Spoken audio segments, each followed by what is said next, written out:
आपके दिमाग में ख्याल आ रहे होंगे कि मेरी पॉलिसी अप्रूव या रिजेक्ट क्यों हो सकती है। देखिए, जब भी कोई पॉलिसी, चाहे वो टर्म हो चाहे वो कोई भी हो, अंडरराइट होती है तो उसमें सबसे इंपॉर्टेंट एलिमेंट होता है कस्टमर का डेमोग्राफिक, उसकी एजुकेशन, उसकी इनकम, उसका क्रेडिट स्कोर जिसके बेसिस पे लोन दिया जाता है, या जो क्रेडिट कार्ड कंपनीज मेंटेन करती है, कोई ऐसे डिफॉल्टर तो नहीं है। सबसे इंपॉर्टेंट चीज होती है कि आपके प्रोफाइल का पूरा स्कोर बनाया जाता है। आपकी अगर एजुकेशन 10th पास है या आप हाई स्कूल पास है, तो आपको जो टर्म इंश्योरेंस है वो कम मिलेगा या मिलेगा भी नहीं, क्योंकि कई कंपनी इसके लिए बहुत ज़्यादा विजिलेंट है। अगर आपको कोई ऑक्यूपेशन रिस्की है, जैसे कि अगर आप हेलीकॉप्टर उड़ाते हैं या किसी ऑयल एंड नेचुरल गैस में काम करते हैं, तो डिफिकल्टी से मिलेगा, और sum assured can be restricted. अगर आप रेगुलर डेस्क जॉब करते हैं, व्हाइट कॉलर जॉब करते हैं, तो आपके लिए टर्म इंश्योरेंस बिंदास खुला हुआ है। आप आराम से, आपको टर्म इंश्योरेंस मिल सकता है। देखिए, और एक कंपोनेंट है जो इंटरनल है। जैसे अगर आपका नेगेटिव पिन कोड है, नेगेटिव पिन कोड का मतलब वहां पे फ्रॉड्स बहुत ज्यादा है, उन केसेस में भी टर्म इंश्योरेंस नहीं मिलना पॉसिबल हो सकता है। अगर आपकी इनकम 5 लाख से ऊपर है तो आपको मिल सकता है, अगर आपकी उससे कम है तो chances are very very bleak.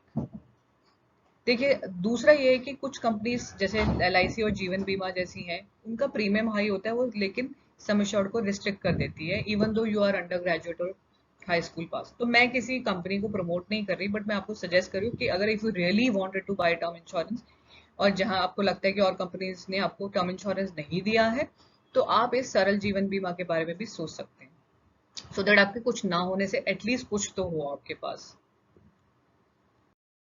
और आज, अब मैं आपको थोड़ा सा बोनस टिप बता देती हूँ, बोनस या बाउंसर टिप कह सकते हो, कि देखिए, अब नॉर्मल प्रीमियम दीजिए, रेगुलर प्रीमियम।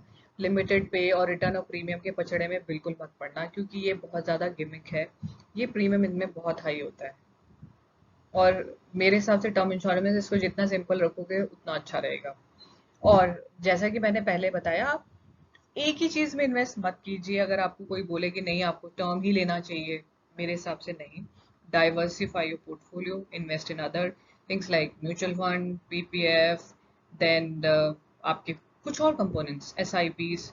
अब मुझे इन सब की निटी ग्रिटीज के बारे में मैं आपको अभी नहीं बता पाऊंगी, बट मैं ये कहना चाह रही हूँ कि आप अगर किसी भी एक चीज पे इन्वेस्ट करते हैं, तो आपको फायदा और नुकसान बहुत ज्यादा होगा। ठीक है, और दूसरा ये है कि मरने पे फोकस मत कीजिए, अपनी हेल्थ पर फोकस कीजिए, कि अगर मैं मर जाऊंगा तो ये होगा। मरने के बाद तो आपको कुछ भी नहीं मिलने वाला। तो अभी आप currently you should be focusing on your health. पर इसका मतलब ये नहीं कि आप अगर हेल्दी हैं तो आप टर्म इंश्योरेंस नहीं लेंगे। इवन दो, अगर आप हेल्दी भी हैं तो आपके पास टर्म इंश्योरेंस होना ही चाहिए।